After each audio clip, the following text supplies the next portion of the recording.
So I want to thank everybody who checked in today and all of the things you've shared. And my sort of promise was to talk about thinking.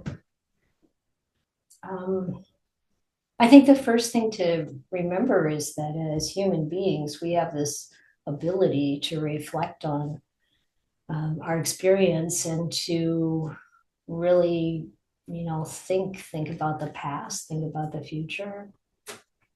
I don't know how much other, um, you know, living beings have that ability.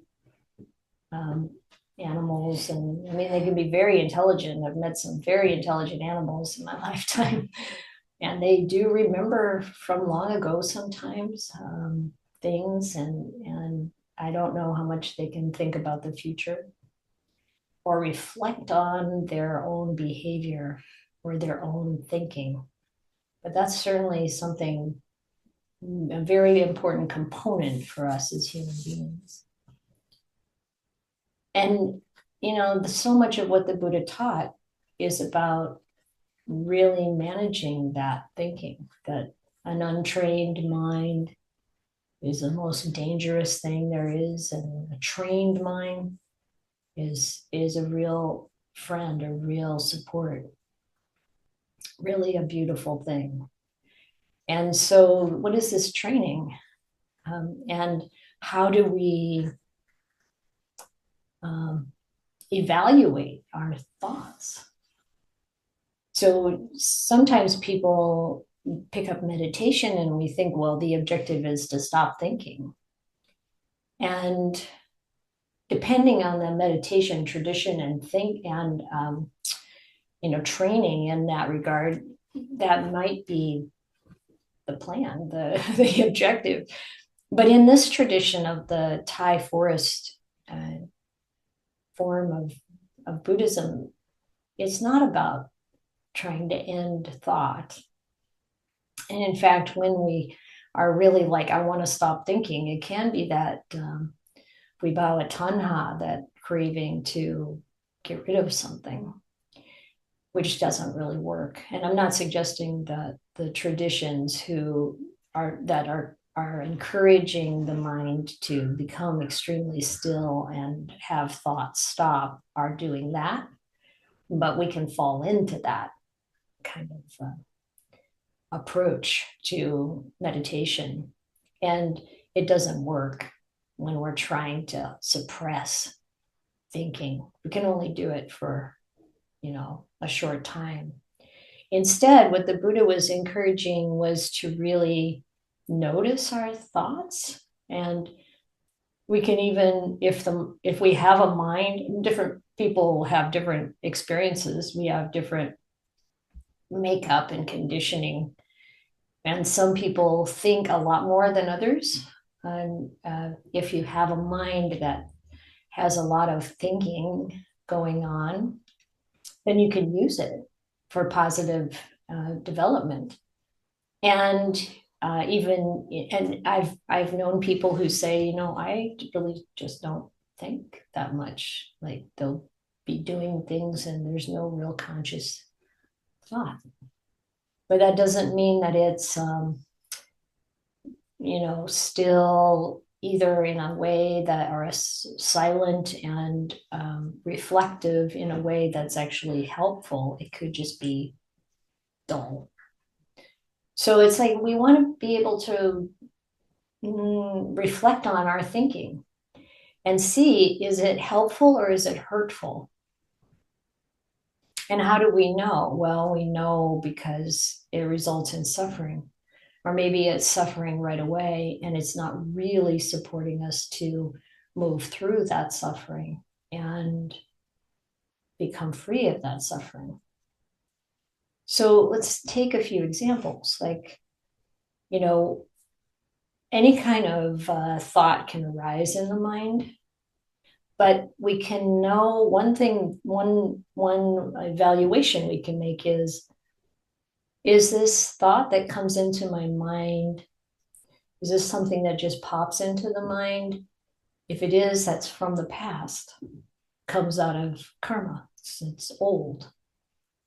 And we can look at that thought and we can see whether it's a helpful thought or a hurtful thought. If we have memories from the past about things that we feel we've been mistreated, or we're angry or upset with someone else about it, those feelings come up, and or maybe we feel bad about ourselves, about something we've done or said in the past, then what part of that thinking is really helpful and what is hurtful? A lot of times we can think, well, if I beat myself up about something from the past, then I'm less likely to do it again in the future.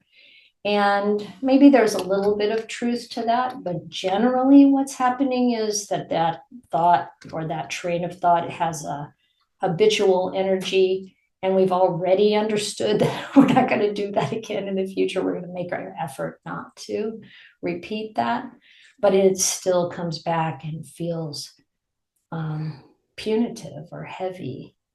And then to recognize, well, this really isn't a helpful thought. This isn't a really helpful way to think. And so then what do we do about it? So we can recognize that and decide to not give it more energy. And there are ways to work with that. We can replace it with something else. We can think in terms of having compassion for ourselves, that, there's this that happened before. We can work with the feeling that arises directly by being present with it in our body, and really see our way through working through. And instead of just going along with the thinking and following the same track wherever that thinking leads, to basically interrupt it and change its path, change its pattern. And this works. And so that's the past. And there are lots of other things about the past, but knowing that when things come into our mind from the past, it's all old. And even things thinking about the future can be old patterns. Thinking about the future and being afraid of what might happen, imagining what could happen. And, to some degree, imagining what could happen is a useful human kind of approach, so we can foresee possible consequences and put in place things to try to mitigate what might be dangerous or unhelpful. We can be forewarned about, how to, like to work with the power tools or whatever it may be, to understand and train the mind. Another thing we can do about training the mind is dropping in helpful suggestions about how we want to move forward with certain situations, or the way we want to show up, the way we want to be. We can remind ourselves to really overcome whatever laziness or inertia might be holding us back from doing the things that we want to do or get done, or we can drop in a suggestion to, see if we can approach something that we usually kind of dread with some cheerfulness and some mindfulness, and be present in the moment while we're doing whatever it is. Everybody has to do things we'd rather not do. We all have these things that can be kind of stumbling blocks or barriers to really being happy. And we can notice that, and we can pre-program the mind to enter that situation in a new way. And those are helpful ways of thinking. But if we have some kind of, looking to the future with obsessive thoughts about danger, or the things that bring up fear, the things that cause us to feel paralyzed, these are also patterns that we've been conditioned to have. And when we become aware of it, and we can become aware of the parts that aren't helpful, we can change it. We can work with it directly and replace those patterns.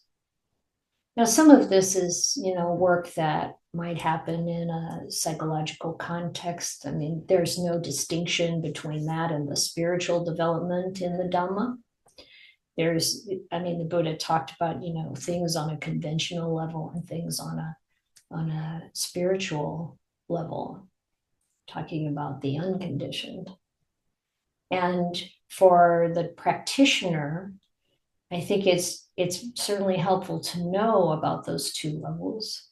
Like a moment ago, we were talking about some of the situations in our society today, in our world, that we feel strongly about, that are unjust, unfair, detrimental to people. And we think about the suffering that people are going through for various reasons. And when is our thinking helpful around these issues, and when is it hurtful? And a lot of it has to do with our patterns, like I said, that we've learned as part of our conditioning. So it's important not to beat ourselves up for that or feel bad that this is the way I think, but instead to just notice, is this a helpful way to think, or is this a hurtful way to think? And the hurtfulness can come from the way we treat ourselves, or feeling frustrated and continuing to feel frustrated, or feeling sad and continuing to go down that depth of sadness without any positive movement or result. So thinking about the situations that we find in the world, one thing to remember is that there are these situations in the world always cropping up at different times in different places. This world, everything changes, and there's greed, hatred, and delusion in operation all the time. There's also love and generosity and kindness and honesty and all of those beautiful qualities in operation all the time. And to accept that this right and wrong and black and white are not really, what I want to say, clearly definitive. They actually change.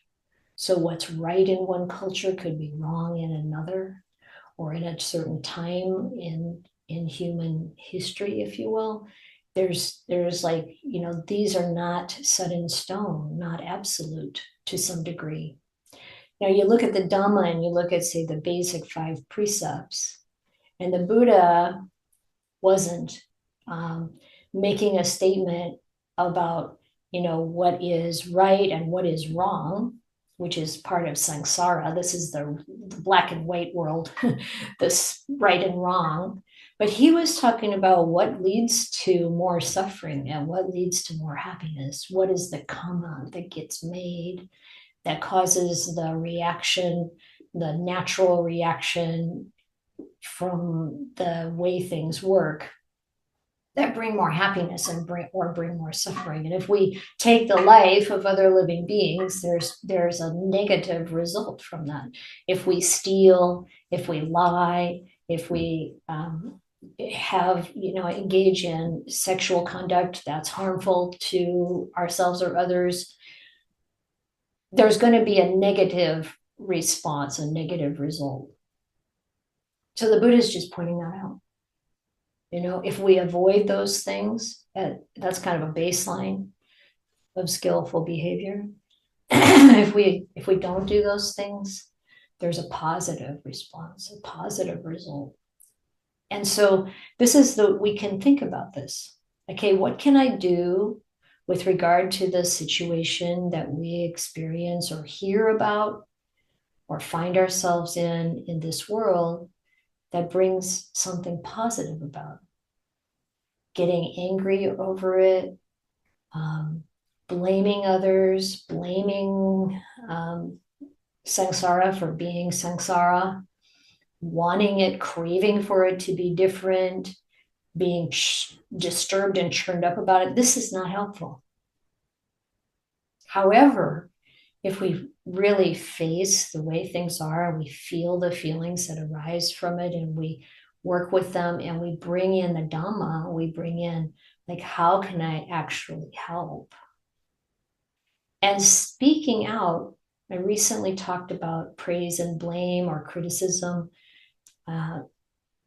The Buddha said we should praise what's worthy of praise and criticize what's worthy of criticism. And it's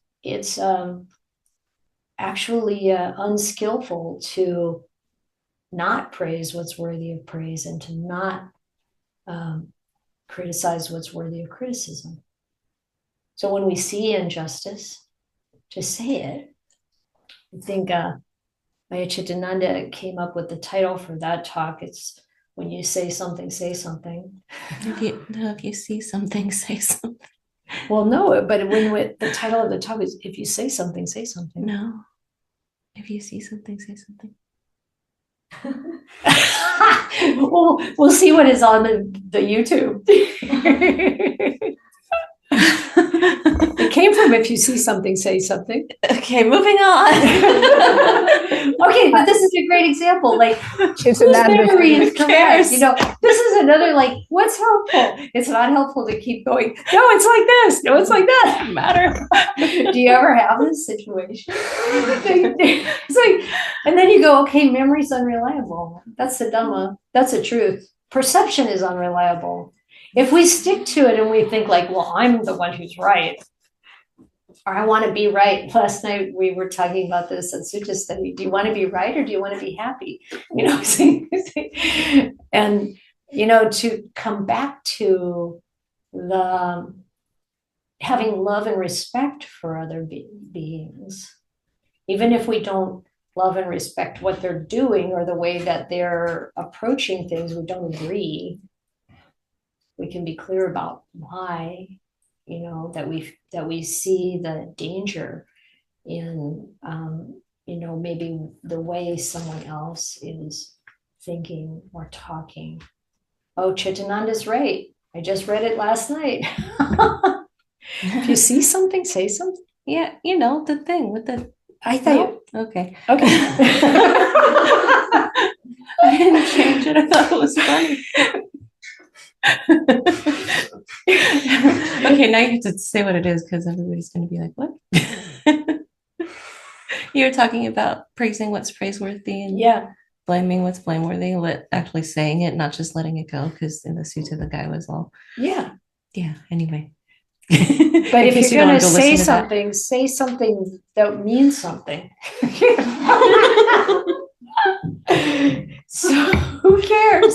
I mean, this is like, who cares when you're thinking about, you know, like how there's so many things. When what we're thinking about, think about whether it really makes a difference, whether it really matters. So much of what we spend our time on really doesn't matter.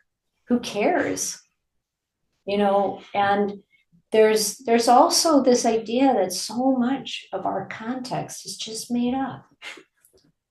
You know, like the idea of nations, it's just made up. There's no, like, this land proclaims that it's the United States, or, you know, it's just made up and has huge impacts on lives. People die over it, right? There's so much about human existence that's just made up. And what isn't just made up?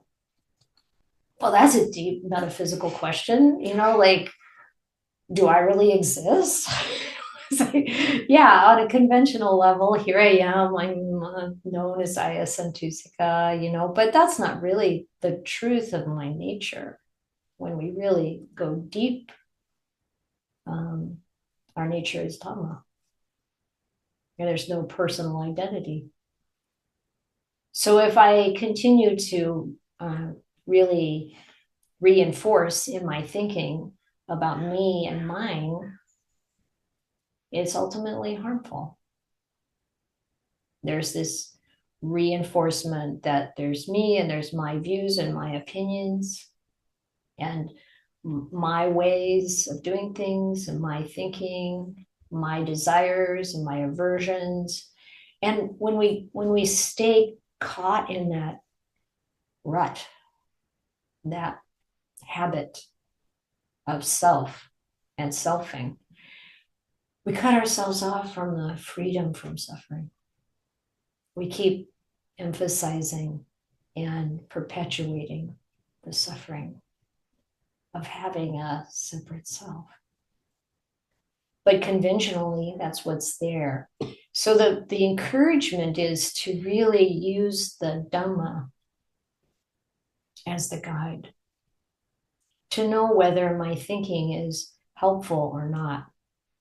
If I think about the things that I want to have be different than they are, to recognize that that's what I'm doing. I want it to be different. I want the world to be different and other people to be different.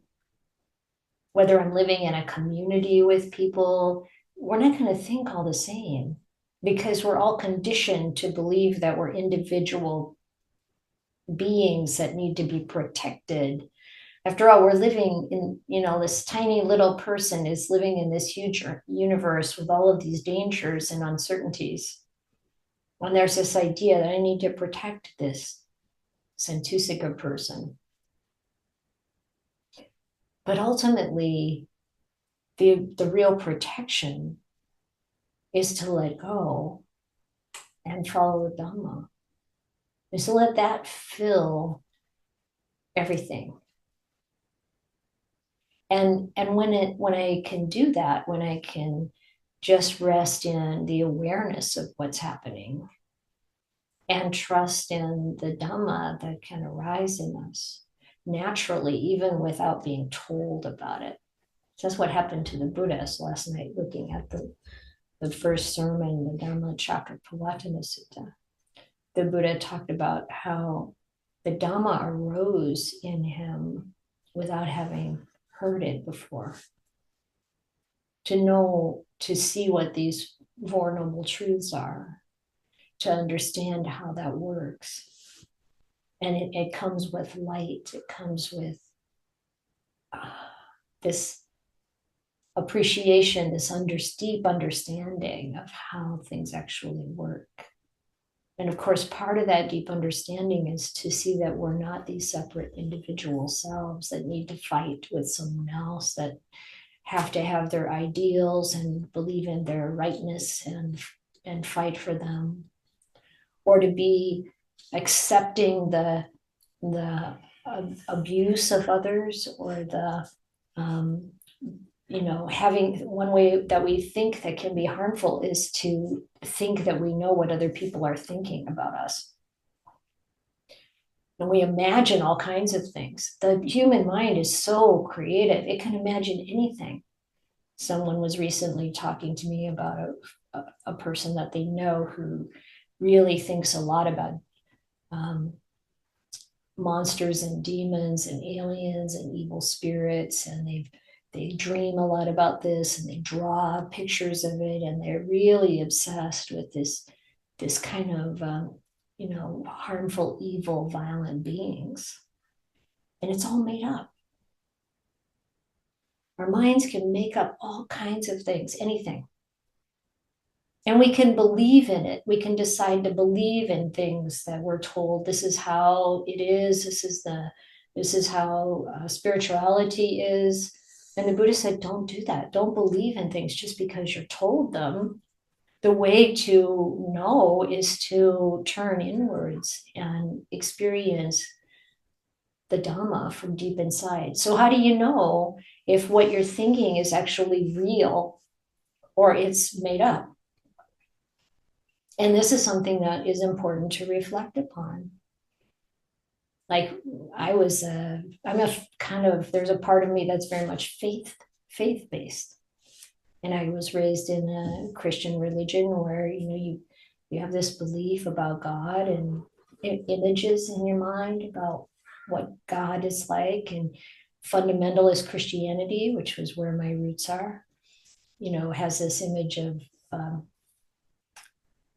an old man in the sky, kind of person. And then whether you're looking at the Old Testament, where that person is very judgmental and pretty harsh, or the New Testament, where it's loving and kind. We attribute all these qualities and characteristics to such an image.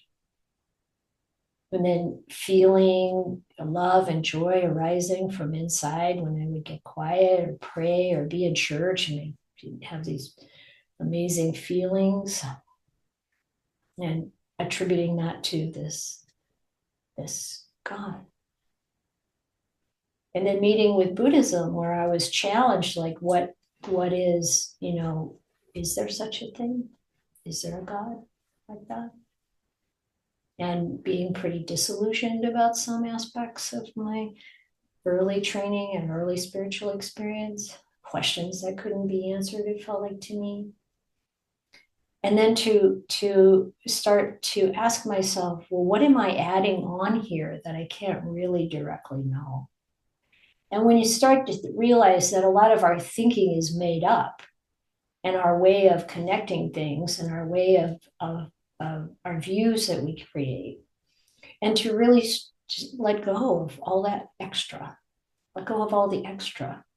Now, what are we directly experiencing ourselves without the added imagery and added postulations? And then I could really, really observe the feelings without all the extra gear around it, and come to understand what's really there.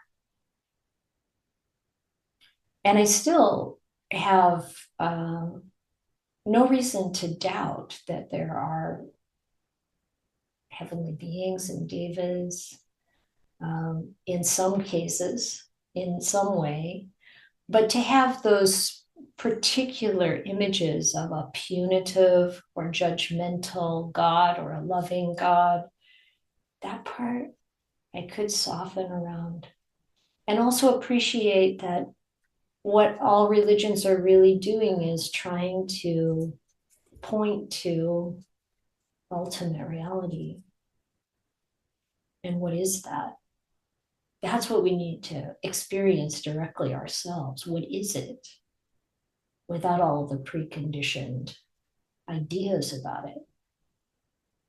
And how do we know that what we're experiencing is real? Part of it is that it's when we experience something directly without attachment, there's this incredible relief and joy. And it's consistent with all other aspects of the Dhamma. So there's no, I'm better because I know this, or this is my belief and it separates me and my group from everyone else. You can know for sure that that's not real. That's not Dhamma. If there's any kind of animosity towards others, putting them down, putting ourselves up, or putting ourselves down and putting someone else up, any of that kind of comparison, even we're all equal, that's not Dhamma. So it's like kind of helping ourselves and each other understand what really is Dhamma. It's an incredibly humbling experience. But we start to learn how to let go. We see that my way of holding fast and digging in my heels to push on what I believe is right is not the right approach. But to be more open and aware and to really, at the most, sort of direct, wholesome,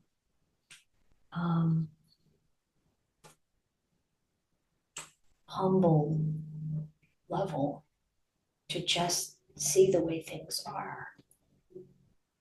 And to the best of our ability, think in those terms and use our ability to think and our ability to program our mind, because that's what we're really doing all the time. We're programming the mind.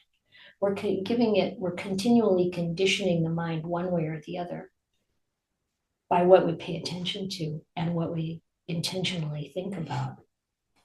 So if I intentionally think, tomorrow morning I'm going to get up and I'm going to do these things for my community, for my friends I live with, or my family, or the benefit of my own mind that I really know are beneficial, peaceful, morally upright, all this kind of thing.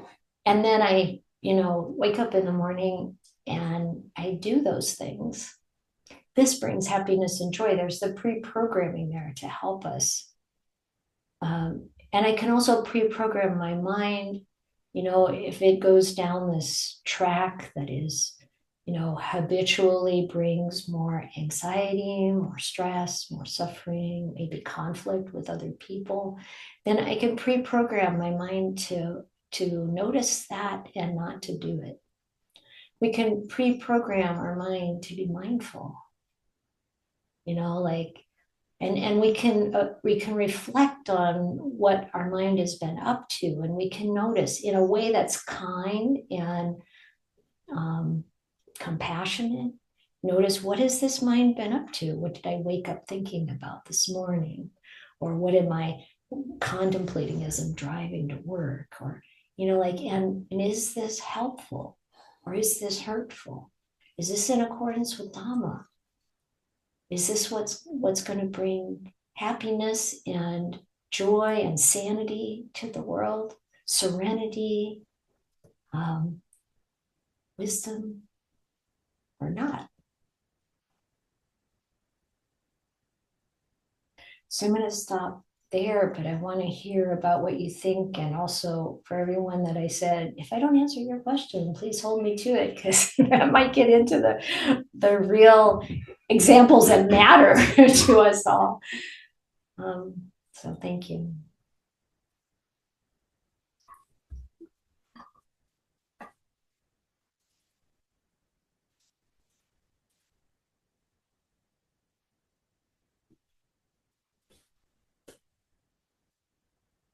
Yes, Lynn. Thank you, Ayya, for that beautiful talk and answer the question. I come up with extra little question.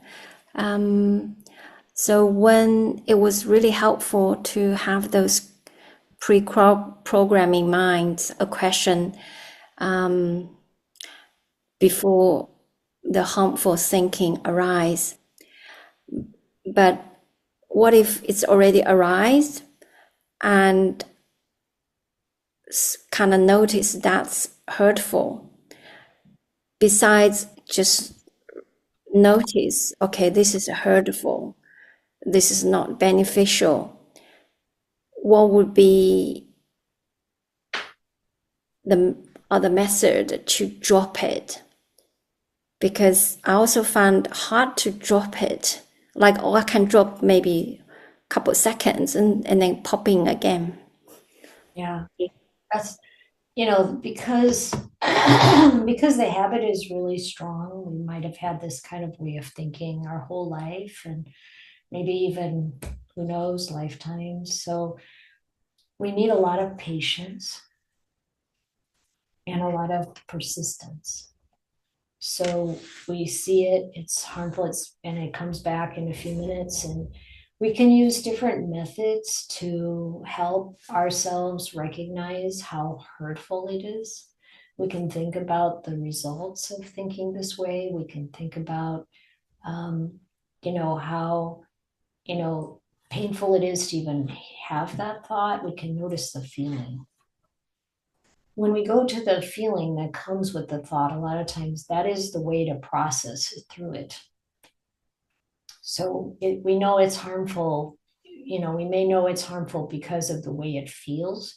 We may know it's harmful because we know what kind of speech and action it provokes in us.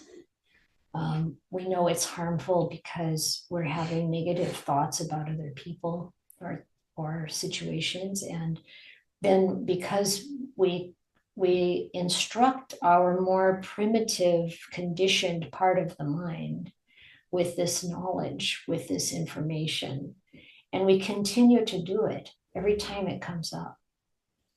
And so there's these different ways. If we can get some pointers from the Buddhist teaching on removal of distracting thoughts. In the Majjhima Nikaya, there's those 5 methods that the Buddha talked about of removing distracting thoughts, and that can be useful. One way is to turn the mind to something else, basically replacing the unhelpful thought with helpful thinking. Another way is to look more deeply into the thought. Sometimes it's helpful to just ignore the thought. There's different approaches. But you can look at these methods and you can use them, but you're in the experience in the present moment. And the first thing to remember is that, well, thank goodness I'm being mindful of this. I'm aware that this is an unhelpful thought. And we can have, if we try too hard to push it away, then it just pops back again. And suppressing it doesn't work, and suppressing our feelings doesn't work. Ajahn Sumedho has, in his talks during the last couple of years, he frequently refers to the first time when he became a samanera, just entering the monk's robes. And then he spent 1 year in a kuti by himself in Thailand, where he didn't speak the language. And so he was really alone. And he said the first 3 days, he really was enjoying it because it's the first time in his life he was ever alone. And this was just great. And then after 3 days, he started to be just overcome by all kinds of anger and other feelings, very strong feelings. And his understanding was that he just needed to sit with those feelings and be present with them, because his whole life, what he was taught to do was suppress his feelings. All that suppressed anger was coming up. And this is often what happens to us as we start to practice. The interview that we referred to earlier of the student at Columbia who was taken into detention in Vermont, and how he talked about Amy Goodwin, that's her name, right? Goodwin, thank you. Was interviewing him, and she asked him why he became a Buddhist. His heritage is Palestinian, and he became a Buddhist. And he said, when he came to the United States, he was exposed to Buddhism, and he became a Buddhist because Buddhism really helped him work through the trauma that he had experienced. And it's like to be able to be in a safe enough environment for these things to surface, and then to be able to stay present with those feelings and let them work their way through. Ajahn Sumedho said he was feeling this incredible anger for 3 months there in this kuti by himself. And he said, for whatever reason, he didn't just up and leave. He just stayed present with it. And then finally, one day he woke up in the morning and it was gone, and he had so much incredible joy coming through.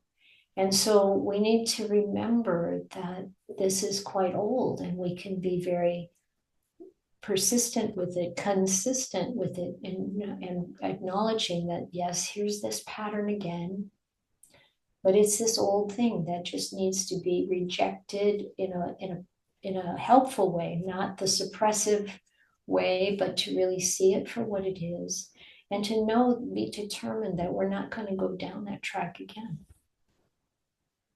And even if we forget and we go down the track, we catch it as soon as we can and turn it around to really identify this thought as unhelpful. This way of thinking is not helpful. And sometimes we need to see some of the results, like for Ajahn Sumedho, it was 3 months. That's pretty hard. But it was kind of, a full immersion into, he's there in this kuti in Thailand. It's like kind of full immersion of direct for most of us in our natural kind of like a set of conditions that we're used to. It's not going to come on quite that full on.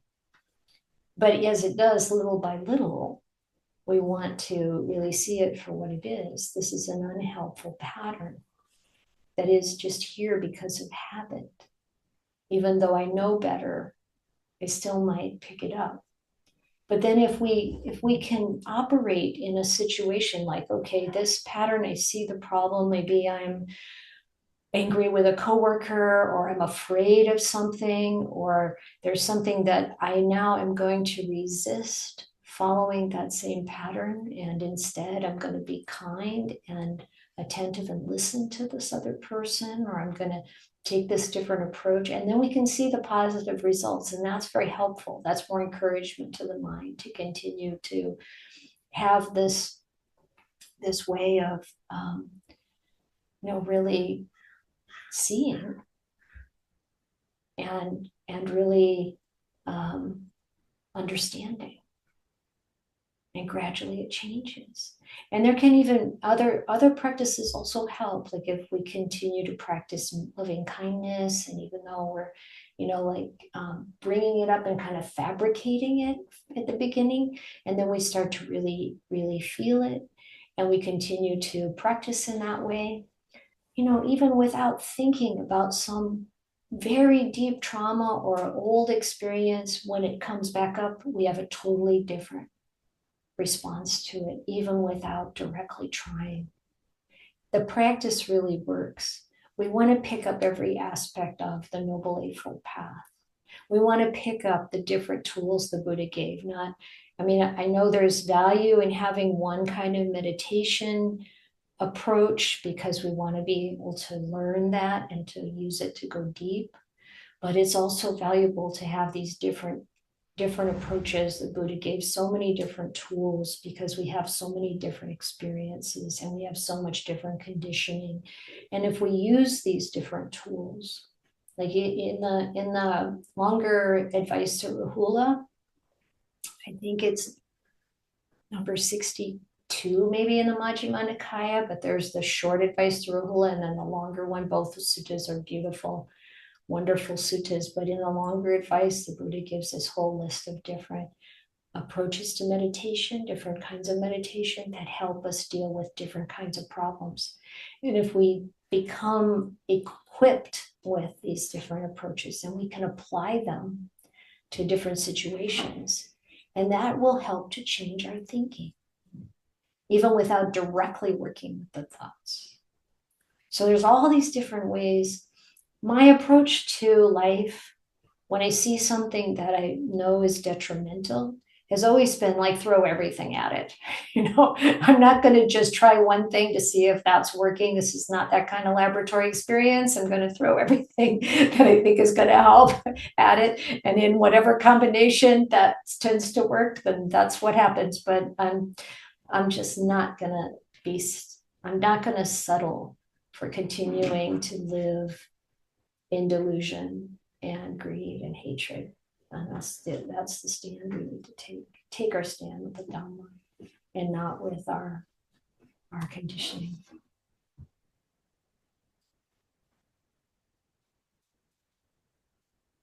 Thank you. Steve? Well, yeah, I had this thing happen yesterday as part of the celebration. Some people decided that this big field that we have, play field, needed to be mowed. And so since nobody else would do it, I agreed to do it. And I didn't really think it needed to be mowed. The grass was too wet to be mowing, and why me? So as I started, I kind of reflected that, well, this is a generous thing. And then I thought back a few sessions ago when we talked about how for generosity to really be the best, you have to have a joyful attitude to it. But I wasn't feeling joyful about it. And so I was kind of, you're talking about pre-programming. Well, that teaching on joyfulness with generosity was kind of pre-programming me to kind of watch my grumpiness as I was doing this, and seeing if I don't mind.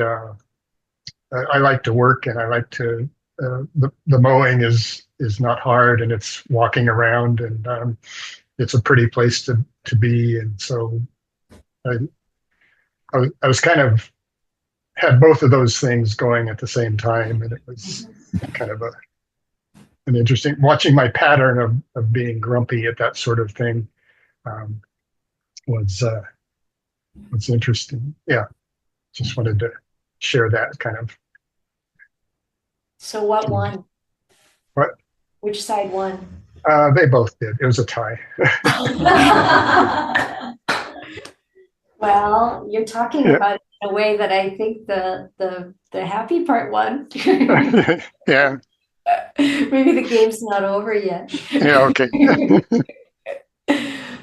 Oh, thank you, Steve. Yeah. Thank you. Here. Oh, good. Yeah. Oh, good. Is it my turn? It is. Oh, wonderful. So these examples popped up and I wanted to share them before you started to talk about the different tools that we have at our hands for different situations.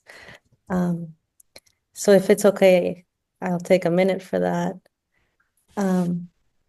Yeah, so I listened to Ajahn Kovilo, the talk that you guys recommended after he got into that encounter, and he spoke about putting down stories. So during that retreat, it sort of came up that, yes, perception is unreliable and memories are just stories, versions of whatever we were feeling and how we perceived it at the time and so on. And then they would start disintegrating somehow when I sort of told myself, oh, this is just a story that you made up and it doesn't really exist anymore. Come back to the present. This is what exists right now. And then another thing, we had 7 days of Anapana, just watching our breath. And one of the thoughts and impressions was like, oh my God, this is too much. And then the next one was, what a break. This is my only responsibility for 7 days. This is the best thing that's ever happened to me. And so that joy stayed for the 7 days. Or another one, 20 days. How am I going to ever be able to pull this off? It's too much. And then, no, just come back to the present moment. It's actually okay right now. It's better than okay. It's wonderful to be here. And so, yeah, different methods. Thank you. Beautiful. Thank you, Monique. It's great. Yeah, Philip? So Ajahn Chah recommended Buddha, which I can start to see the benefit of that just in daily mindfulness. Where did that come from in the suttas? You don't really hear about mantras? Or was it like said in a different way and then the way you use it is like Buddha? That's a good question. I'm not immediately recalling that from the suttas. And this is a good point, like sometimes, especially like we really emphasize the early Buddhist texts here. And I feel like my confidence in teaching really was supported by studying the suttas to really know what the Buddha said and also what he didn't say, because there's so much out there that is attributed to the Buddha. Like one time I was given a calendar and like every month there was a saying from the Buddha that the Buddha did not say. I think And so, you can go to the fake Buddha quotes website and you can find out, like that guy who does that website is pretty good, but it's also possible to become overly purist and think, well, everything that I do should be found in the early Buddhist texts. But actually, some of the things that have come down from great practitioners over the centuries are super helpful. And at the moment, or maybe after I think about it a while, I'll see this kind of use. I mean, the Buddha did talk about recitation, so that's probably there, encouraged the monastics to memorize texts. And so you're repeating and repeating. And that was the way they passed the suttas down and all of the Vinaya and everything. And so that is, certainly the same kind of method. But coming back to just Buddho means awakened. The awakened mind is, and the Puru in Thai, that's the same word, Buddho. It's just that Thai language, makes an interchange, and sometimes a short name of Pali. Between P's and B's and other different sounds similar. But so Buddho is, just like the awakened mind. The Buddha seeing the Dhamma is really what you're doing, what you're using. So we also have to have the right idea about it, and in order for it to have the conditioning of the heart. I'm also thinking the Buddha is not the kind of person who would say, "Oh yeah, just chant my name." Say something like that. Right. That's why he called himself called that Tathagata, right? Because it's not him. It's not the personal self. And this is how we can understand we need to understand the illusion of self.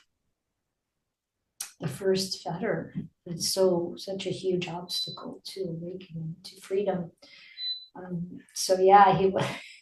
There are things attributed to him that sound very egotistical.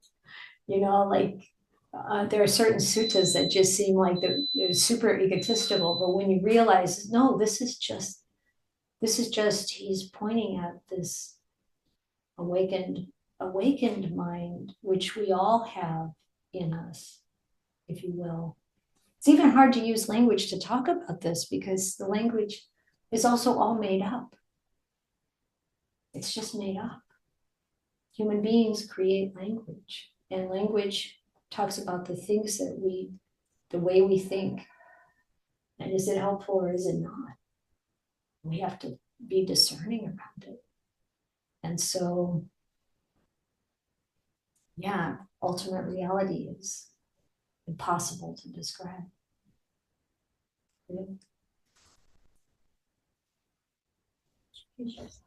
Sure.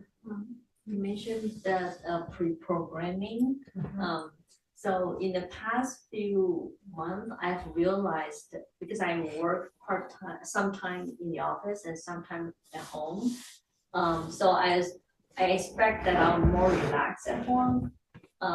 Because I save at least 2 hours prepping myself to go to work, to the office. And I realized that I've been observing myself, and I realized that when I am in the office, I seem like I'm happier. And then when I am not in the office, I'm more stressed and depressed. And I was very surprised why totally out of my expectation was the other way around. Then I started to observe myself in the past few weeks, and I realized that ever since I have learned metta, when I go into the office, when I park the car, I will start practicing metta to everybody in the office, in the campus, all the way to when I'm walking. I will walk mindfully into the office, and that make a big difference, I guess. Then when I'm at home, I'm just from one room to another. And then when I walk from one room to the other, I'm thinking, okay, 8 o'clock meeting, what's the meeting next? And then that's how my mind is not prepped with metta. My mind is prepped with task. And that makes a big difference. So then I just thinking, yeah, I'm not preparing my mind for work. How I prepare my mind for work is totally different, and that leads to the complete different result. And so I think programming the mind for the task is very important. And I start to change that. I instead of walking from one room to another, I walk downstairs and come back to the office. I do some walking meditation first, and then before I go into my computer, to my study room. So that makes a big difference. Yeah. And this is a beautiful example of how to be reflective on what we're actually experiencing. And like you said, it can be a real surprise. We may think we have this is what's happening, but then when we actually are observing, it's something different. And wow, that's beautiful. Thank you, Howard. Memo? Thank you. Yeah, I'm thinking about this pattern of like starting to get this feeling, discomfort, this pleasure, and trying to find my way out of it. I go into thought, and my mind is always thinking and trying to solve everything through thinking. And then I go like, okay, go back to the feeling, but the feeling it grows, and it's and my attention is so focused on the feeling that it turns out to be more displeasure, more, even more. So it starts to become like a vicious cycle, and it's hard to get out of it. Even trying to use meta or something, it's hard, because once you're hooked with the cycle, it's really hard to come out of it. So any advice on those type of situations? Yeah, so let me know if I've got what you said. I think what you're pointing at is that the way we observe matters. So if we're thinking in a certain way and it's bringing up stress and we're feeling the feeling, if we are present with that feeling in a way that we're really in it, we can't free ourselves from it. We stay in the cycle and the pattern. But the way to be present with it is with mindfulness. So we ask questions about the feeling, because we need to establish that space where we're observing the feeling and it's not identifying with the feeling. We're not consumed or overwhelmed or absorbed in the feeling. Instead, we're observing the feeling. So it's like, this is key. This is also key to pre-programming. If we try to pre-program the mind from a place of desire or aversion, then we're not going to get the good results, probably.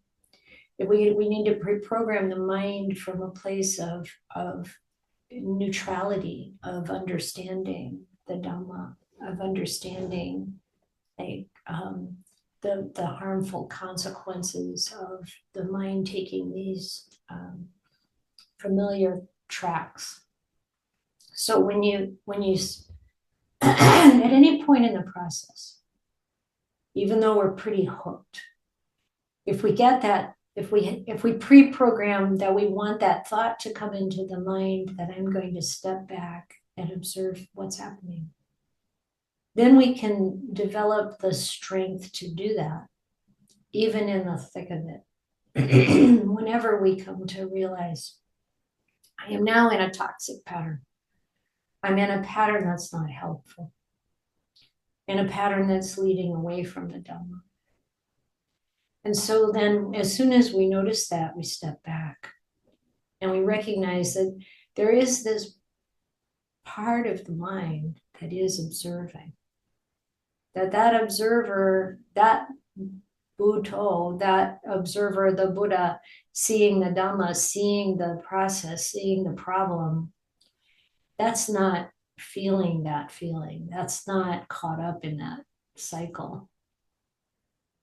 And it's like if we're depressed, if we observe that depression, that part is not depressed. That's watching, that's observing. That part is not angry. That part is not afraid. That part is not affected. That's our true nature. So our practice is to keep coming back to that part. The part that can talk about the Dhamma without a self in it. Like, what do people think of me? Who cares? Today in the interview, we were talking about that man. There was a part that was included that was a recording of him talking to people, and he said he's not afraid of this government. Where does that come from? That's not the self. That's the Dhamma. Anyone can experience this. You don't have to be Buddhist. You don't even have to know about this. I was listening a long time ago to a talk that someone was giving about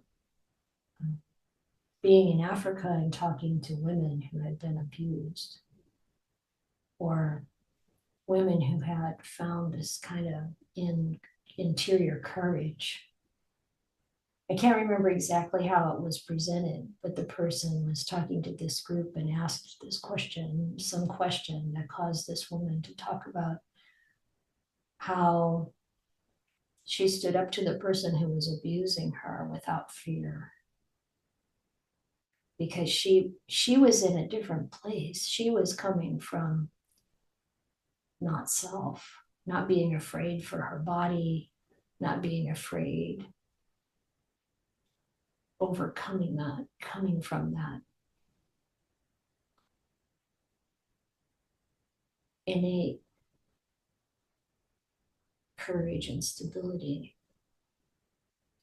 without anger. And this is the Dhamma. This is the understanding of that we are not these separate individuals who are vulnerable in this world. But it's also not some kind of delusion about being superheroes or, somehow above it all. Because as human individuals, we're not above it all. It's not even real. So I realized just now that it's 10:34 and time to end the session. But I love so much the honesty and directness of all of you. I'm practicing, and this goes on into our worldly experience, our experience as we go through this human life. And in this human life, we have this opportunity to really establish ourselves in truth. And when we're committed to truth, knowing what's true, then we will really discover it. If we're really willing to let go of all of our views and opinions and our ideas. This is a simple example that was given about really seeing that what I'm experiencing is not what I expected. This is not the way I thought things were organized, the way things actually, but seeing the way things actually are, we have this opportunity and we're going to use it. So thank you all.